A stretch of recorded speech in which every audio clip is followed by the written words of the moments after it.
Hi guys, Happy New Year. I hope you're doing well. I'm kicking off 2016 by going over my favorite products from the last year. These are my 15 favorites. They were the ones that always worked for me. They were reliable, and I would love to know if any of these were in your favorites for the year, and if you have any others you want to share with me, please leave them in a comment below. For foundation, there's no surprise here because it's the only foundation I use. It's the Diorskin Forever Flawless Perfection Fusion Wear Makeup with SPF 25. I have two shades here, 010, 020. They're the two lightest, and I combined them to get my perfect shade. The reason why this is the only foundation I'm currently using is because I haven't been able to find one that matches what this does for me. It does not break me out. I have sensitive skin, acne-prone skin, oily skin, and this does not irritate it. And it does not break down throughout the day. It doesn't get patchy. It lasts all day long, but it's also light to medium coverage and very natural on the skin. I like to apply this in several different ways, one being the Beauty Blender, another is the Real Techniques Miracle Complexion Sponge,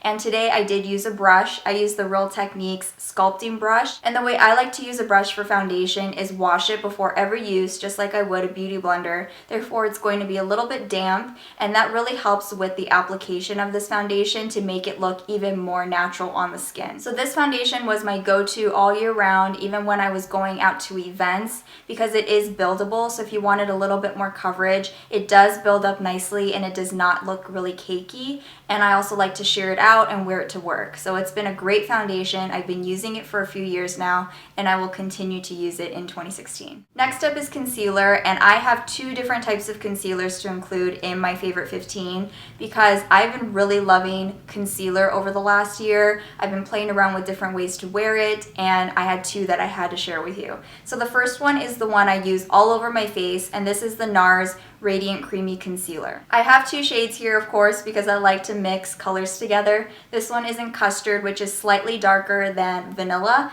It almost sounds like a food recipe. I like to apply Custard on the areas where there's a little bit of discoloration on my face, especially right down here where I was breaking out. And then I'll apply Vanilla on top, and that mixture together is like the perfect skin combination for me. The great thing about this concealer is it is really creamy, just like the name suggests, but it's also very much full coverage, and it just helps really tone down the discoloration on my face, any redness. I also like to go without concealer most days because I'm okay with letting some discoloration come through my foundation. That's why I like light to medium coverage foundation. It just looks so much more natural. But if you do want to tone down the discoloration and really make your skin look flawless, then I definitely grabbed NARS Radiant Creamy Concealer a lot in 2015. I also like using that one under my eyes, but this next concealer is really my go-to now for under eye concealer. It is the Maybelline SuperStay Better Skin Concealer. This was a discovery for me in 2015. My foundation and the NARS concealer I was using previously, but this is new for me in the last year, and it is now my favorite for under the eyes. The two shades I mixed together are Light Medium and Ivory. I believe Ivory is the lightest shade, and Light Medium has a slightly peachy tone to it, so it really helps color correct, especially right in the inner portion, which is where I focus this shade. And then I take Ivory and then fan it out throughout the rest of my under eye area, even kind of up my cheekbone to get a really nice highlighted effect. I love how lightweight this concealer is, which makes it really easy to blend out under the eyes. And my favorite before this used to be the Maybelline Instant Age Rewind, which I still really love, but this one won me over a little bit more than Age Rewind because this, to me, one, has a better way of application because I do prefer wands like this. And two, it's just even more lightweight than Age Rewind is, but it still has really good coverage. So these two types of concealers in 2015 were really great secret weapons for me. And to set all of that concealer and my foundation all over my face, my go-to powder was definitely the Neutrogena Shine Control Powder. No difference here compared to some years past. I did also use the Benefit Agent Zero Shine Powder, which I like, but this one is a lot less expensive, but also gets the job done. This is a translucent powder that mattifies the skin without it looking like you have powder on your face. You have to, of course, be careful with the way you apply powder. You just want to make sure you're not using a really dense brush. I always like the way my skin looks after I use this, and I'm going to continue using it for sure in the next year. Another powder that I used a lot in 2015, as you're going to tell here from how I hit pan on it, this is the Hourglass Ambient Lighting Powder in Diffused Light. This is a very finely milled pale yellow powder that I love to use to set my under eye area. Whether it's to set it directly on top of the concealer, I like it that way too, or if I really want my makeup to last all day, I go in with the Neutrogena Shine Control Powder even under my eyes, and then highlight or just really brighten up the under eye area with this powder on top. I then also take it like right in the middle of my forehead and then bring it down my nose to balance everything out, and it really brightens up the skin. In the morning when I'm getting ready for work and I'm really exhausted and my skin just looks a little bit dull, it doesn't look like I got a lot of sleep, I will take an e.l.f. small tapered brush, a little bit of this, and pat it under my eyes, and it just instantly makes it look like you got a little bit more sleep, and it really lifts the face. And the thing with these Hourglass Ambient Lighting Powders is they really give off a natural effect. So if you're looking for something that makes it look like, bam, you have something going on under your eyes, although it looks amazing, it's very noticeable that it's makeup, then this isn't really going to be it. This is more of that really natural, people can't really tell what it is about you, but you do look a little bit more awake and your skin looks a little healthier and brighter. That's what this does for you. And another face powder that I really fell in love with in 2015 is the Wet n Wild ColorIcon Reserve or Cabana. This powder right here I did mention in my winter must-haves video, but I also like it year-round. The reason why I mentioned it in my winter must-haves is because it really does make your skin look a lot healthier, and it helps it glow in a really natural way in the winter, especially when you're looking a little bit dull, maybe your skin's getting a little drier and you need that extra boost. And to help you out immediately, I like to apply this on top. So this goes on top of the powder, the Neutrogena Shine Control Powder, in areas that I may want to highlight. And although this is used as a highlighter for me, it's not exactly like a typical highlighter because it's not going to give you that instant really dramatic highlight on your cheekbone. It just looks really glowy. It looks like your skin is glowing from within, and that is what I like to do on a day-to-day basis. So I did use it today. If you can tell, I applied a little bit right in this area and then also right above the brow bone,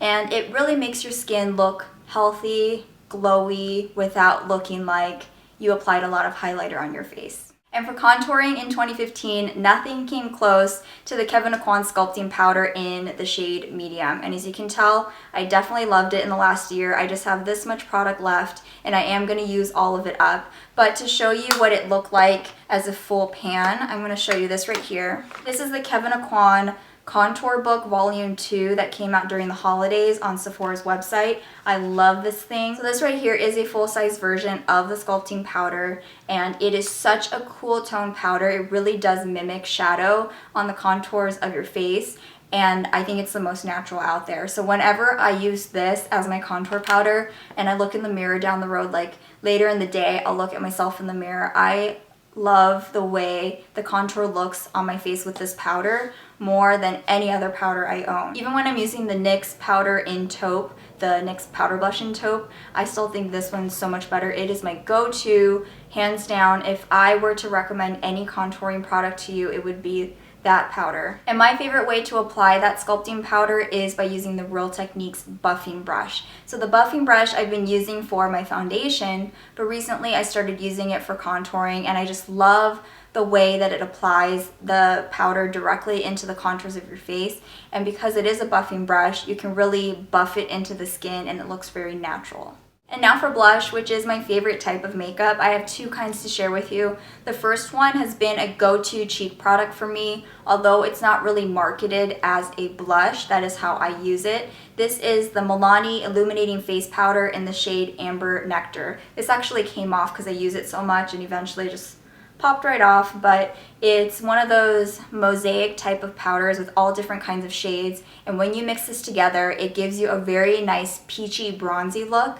And I like any type of color like this on the cheeks where it's like a pinky bronze or a peachy bronze, and this has been my go-to because it's so natural looking on the skin. I know several people have purchased this and have told me that they didn't like it because you can barely see it when you swatch it, and it doesn't swatch well. It's so lightweight and not pigmented at all. But when you apply it with a blush brush onto your cheeks, That's the thing, that's the beauty of it. It gives you a very natural looking cheek color. It doesn't look like you're really wearing blush, but it helps sculpt your face a little bit and add a little life back to your skin.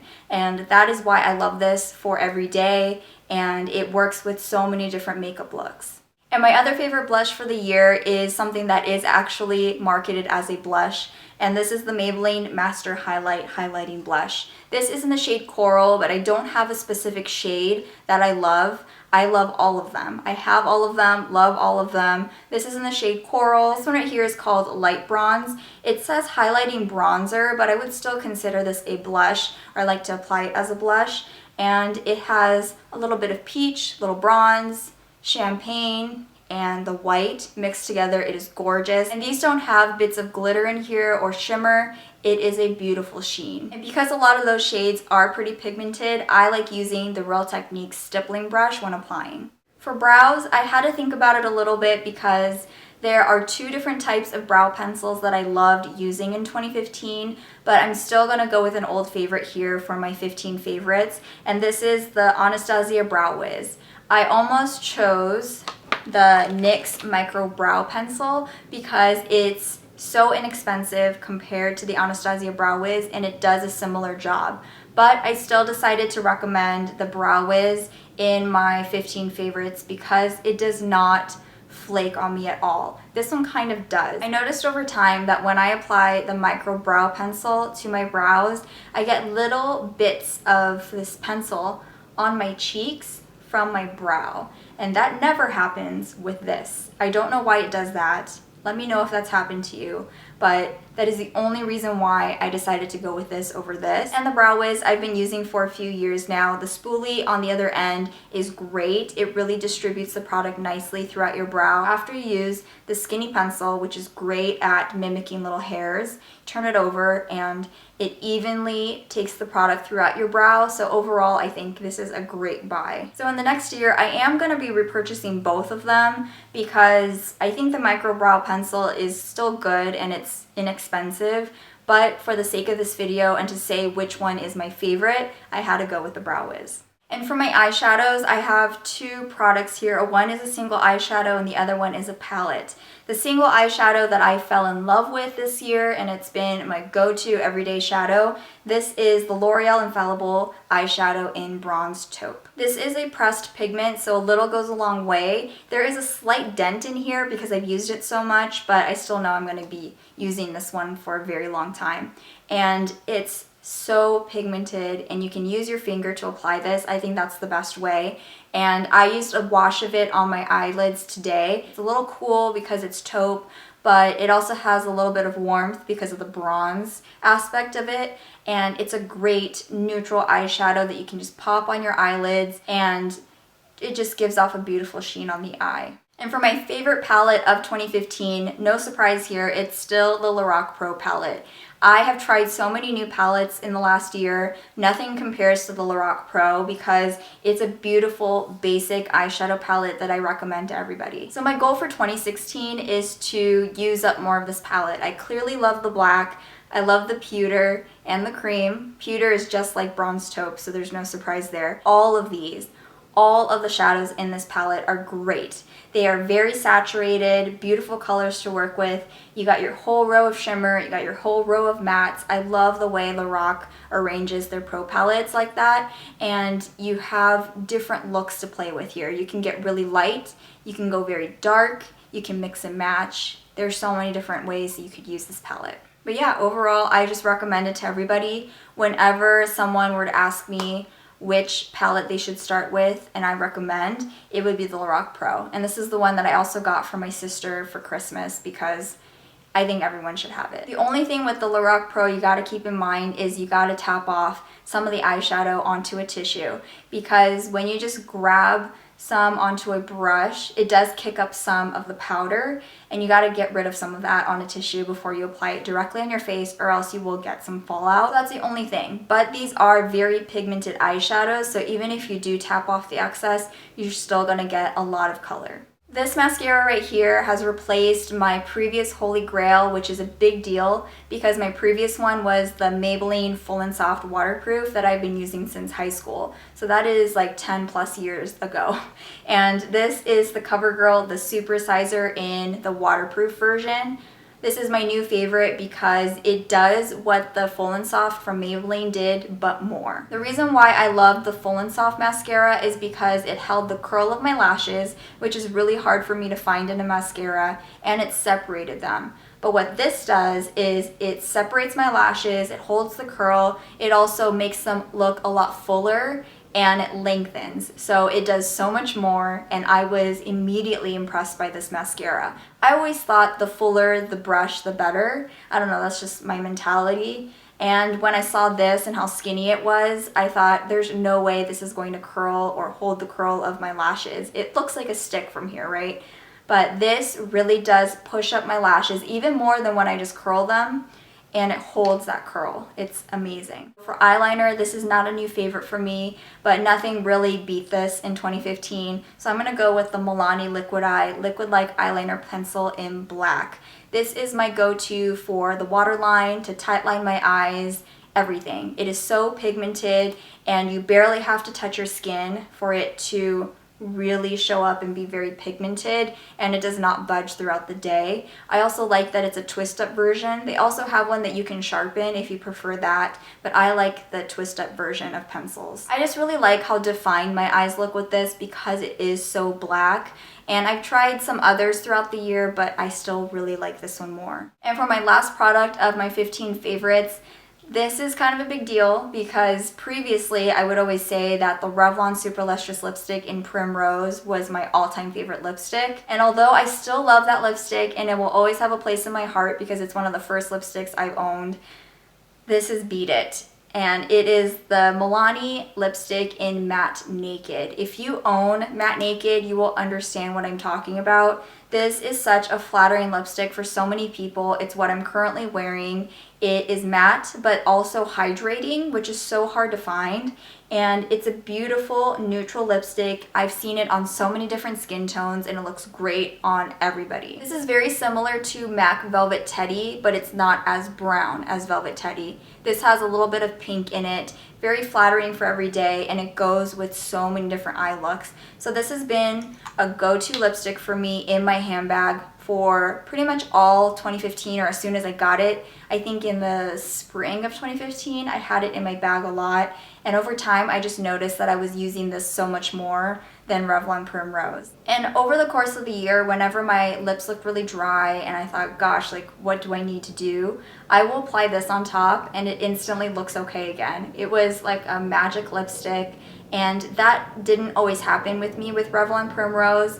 I love that shade and I still love that formula, but this one does an even better job at camouflaging all the dryness, and it just makes your lips look healthy again. And that is it for my 15 favorites of 2015. Thank you guys so much for a great year. This last year, I really appreciate all of your support, whether it was here on YouTube or on social media. I have really gotten to know a lot of great people through doing this, and I really appreciate all of the feedback that I've been receiving. So now I feel like we can put the past behind us and we're gonna start talking about some new things for the year. I have placed some orders online of things that are new to the makeup world for 2016, so we're gonna talk a little bit more about those. I'm also going to be doing a no-buy, like a no-buy January and possibly a no-buy February, because I placed a lot of orders over the last couple months. And you guys know, after the holidays, I'm sure a lot of us are just like, oh my gosh, I can't buy any more things. So I have a lot of stuff coming, so we can talk about new things for 2016. And if you have any recommendations or if you have any suggestions for videos, video requests, please let me know what they are too. Thank you guys so much for watching. I hope you have a great rest of your day. Happy New Year, and I will see you all again really soon. Bye.